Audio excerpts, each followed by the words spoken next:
줄넘기를 잘하고 운동하는 걸 좋아했다는 5살 남자아이. 지난 12일 평소처럼 태권도장에 갔을 뿐인데 아이는 갑자기 숨을 쉬지 않아서 병원으로 실려갔고 의식 불명 상태에 있다가 11일 만에 사망하고 말았습니다. 유족은 관장의 학대와 방치 속에 아이가 사망했고 사고 이후 진심 어린 사과는커녕 뻔뻔한 태도에 분통이 터진다고 하는데요. 그날 태권도장에서 무슨 일이 벌어진 걸까요? 자, 저희가 이 태권도 관장 사건 전해드리려고 했는데 계속 기회를 잡질 못했습니다. 일단 양 변호사님이 좀 정리를 해주시죠. 네, 일단 사건이 발생한 건 지난 12일이었습니다. 저녁 6시쯤에 태권도장에 아이가 갔는데 갑자기 연락이 왔어요. 아이가 숨을 쉬지 않는다라고 해서 병원에 가봤더니 아이가 호흡곤란 상태에서 의식을 잃었고 인공호흡기에 의지해서 겨우겨우 있다가 결국 지난 23일 안타깝게도 생일을 한 달 앞둔 상황에서 아이는 세상을 떠났습니다.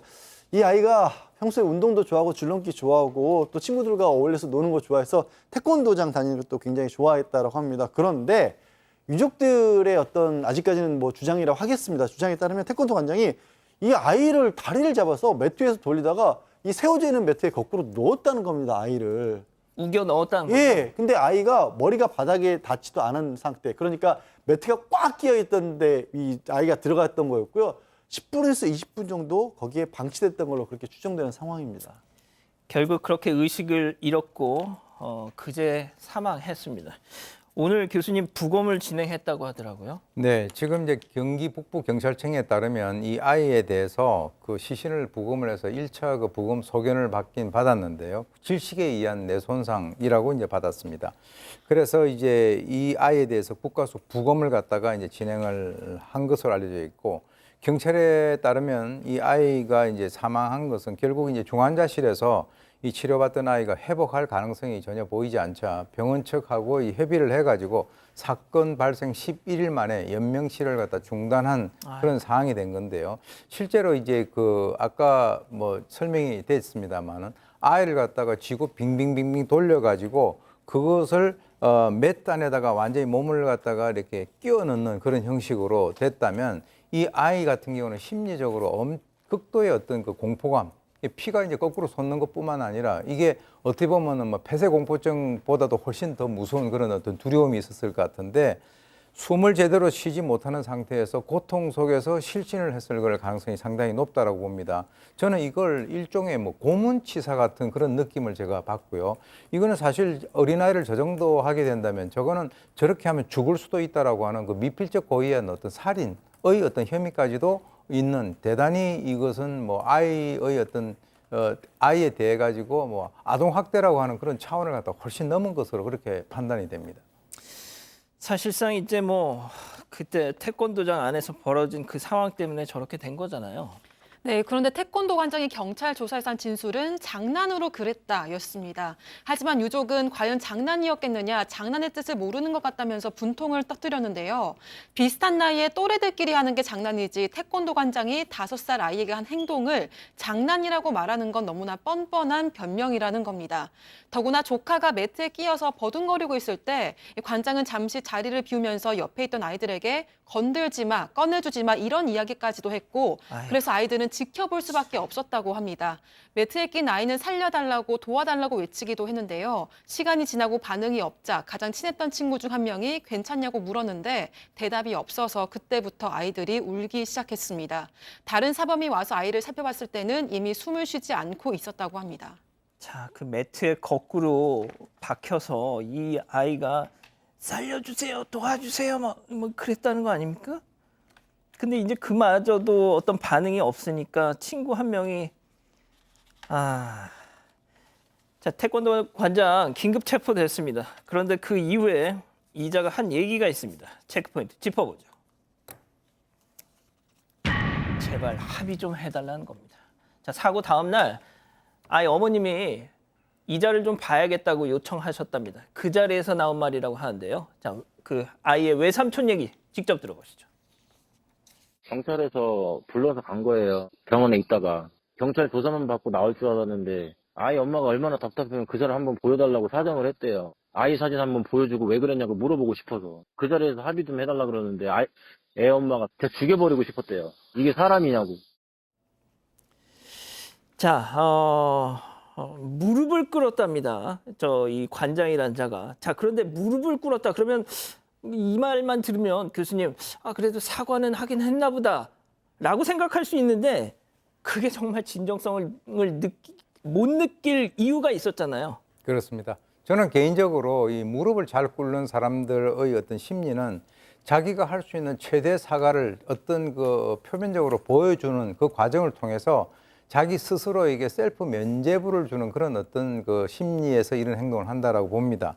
그래서 뭐 이 외삼촌 같은 그 경우가 여기에 대해서 무릎을 꿇은 것에 대해서 진정성을 느끼지 못해서 그냥 돌려보냈다 이렇게 얘기를 갖다가 했는데요. 실제로 나중에 이 사람이 정말 무릎을 꿇은 것이 진정성이 있는가 없는가 그것에 대한 어떤 행동에 대한 평가 또는 판단이 어디서 무너졌냐 그러면 나중에 확인을 해보니까 경찰에서 이 태권도 관장이 이 CCTV를 갖다 삭제를 했다는 거예요.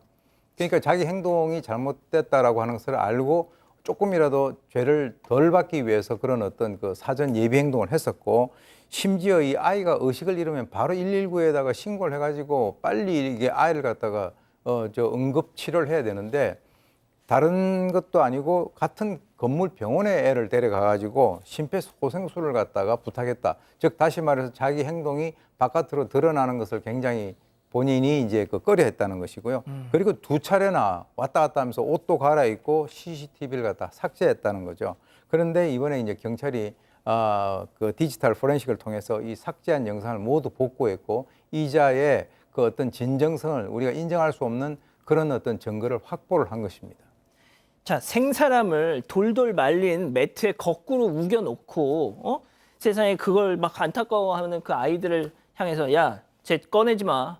이런 인간이 말이죠. 과연 이게 처음이었을 것이냐. 그렇죠. 너무나 반복됐을 가능성도 있고 피해 아동들끼리 카톡방이 있다고 합니다. 그 가족들 카톡방 얘기 들어보면 나도 당했다 이런 얘기도 있고 이번이 처음이 아닌 것을 알게 됐다고 하면서 그 얘기 들으면서 이 외삼촌이 상당히 슬퍼했고 상당히 학대 정황이 있었던 것을 알았다고 합니다. 그 아이가 파란 매트에 관장님 집어 던졌다 이런 얘기를 예전에도 했었다 하고요. 이게 이제 장난으로 아마 주입을 한 게 아니냐라는 게 이 유가족들 지금 유족들 얘기고요. 또 부모님한테는 말하지 말라라고 했기 때문에 아이들이 제대로 말을 안 했던 것 같고 태권도장 간원이 이제 258명인데 전수조사를 했다고 합니다. 예. 일단 그 중에 3명이 그런 학대를 당했다면서 고소를 한 상황이고요. 만약에 조사를 좀 더 해보면 피해가 더 늘어날 수도 있다라고 하고 있는 상황입니다. 자, 이 태권도 관장이라는 자가 취재진 앞에 한번 섰었습니다. 그런데 막 그날 그 카메라 앞에서 막 울으면서 제가 그 아이 제일 예뻐했던 아이입니다. 뭐 이런 장면이 있었어요. 그거 아마 타 방송에서 보셨을 겁니다. 자, 그걸 보고 경찰이 그리고 가족들이 깜짝 놀랐다고 합니다. 그 이유 직접 들어보시죠. 제일 이뻐했던 아이라고요? 어떻게 그런 말을 해요? 나오자마자 울면서. 지금 울어야 될 사람들은 누군데? 경찰도 깜짝 놀랐대요. 조사받을 땐 그런 얘기가 없었대요. 근데 차에 타기 전에 그런 얘기를 해서 자기들도 놀랐다고 하는데 그런 얘기가 어떻게 바로 나와요? 맨 처음에 검찰 송치될 때 영장 신청할 때도 아무 말 안 하고 뻔뻔하게 그냥 아무 얘기도 안 하고 지나갔던 사람이 왜 구속된다니까 그렇게 울고 그런 얘기를 어떻게 해요? 최대한 많은 형량이 그 사람한테 지어졌으면 좋겠어요. 죄값 받고 나와야죠. 자, 생각해 보세요. 진짜 내가 제일 예뻐하고 아꼈던 애야. 근데 그렇게 됐어. 자기 실수로. 자, 그러면은 경찰 조사 받을 때 그 얘기를 했어야죠. 경찰도 처음 들었다는 거 아닙니까? 네, 이 외삼촌은 포렌식이라는 것도 몰라서 나중에 복구할 수 있다는 걸 모르고 CCTV 영상을 다 지운 사람이고 그동안 기자들 앞에서 한마디도 안 하고 묵묵부답하던 사람이 갑자기 검찰에 송치되기 전에 저렇게 울면서 가장 예뻐했던 아이였다니 이 변호인의 조력을 받은 걸로 보인다고 말했습니다. 그러면서 외삼촌은 관장 주변 사람들이 탄원서를 제출한다는 얘기가 있다. 관장의 아내가 다음 달 출산을 앞두고 있다는 얘기도 있는데 있는데 만약 자기 아이였어도 탄원서를 써달라고 했을까 혹은 써준다 이런 이야기를 할 수 있었을까 싶다면서 괴로운 심경을 전했습니다.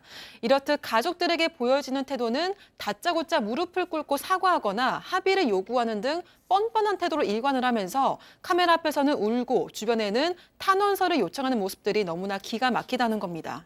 아니 뭐 다른 거 볼 것도 없습니다.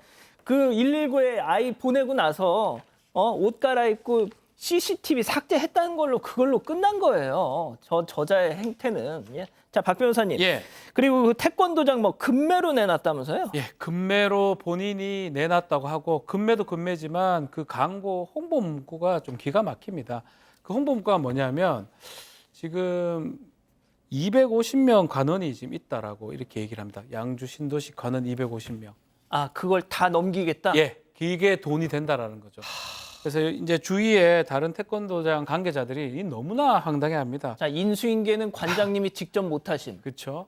그래서 다른 분들이 말하는 거는 이게 지금 반성해도 될까 말까 하는 상황인데 지금 체육관도 팔고 아이들도 같이 팔려고 하는 거 아니냐. 이거를 매물로 이렇게 내놓는 게 말이 되느냐. 아이들을 돈으로 보는 거 아니냐. 이게 교육자가 맞느냐라고 주위에 있는 다른 태권도 관계자들도 상당히 어이없어하는 상황입니다. 양 변호사님, 저 인간 저거 어떻게 해야 됩니까? 글쎄요, 일단은 경찰에서 아동학대 치사로 수사를 하고 있습니다. 근데 뭐 유족들 같은 경우, 그리고 아마 방송 보시는 분들도 살인죄를 해야 되는 거 아니냐라고 하는데, 이게 모호한 경우에 사실 이제 이 사람이 도대체 왜 이러는지를 알 수가 이해가 안 가는 상황이지 않습니까? 그래서 일단 아동학대 치사를 적용한 걸로 보이고요. 아동학대 치사도 5년 이상 무기징역까지 가능한 범죄입니다. 계속 좀 전해드릴게요.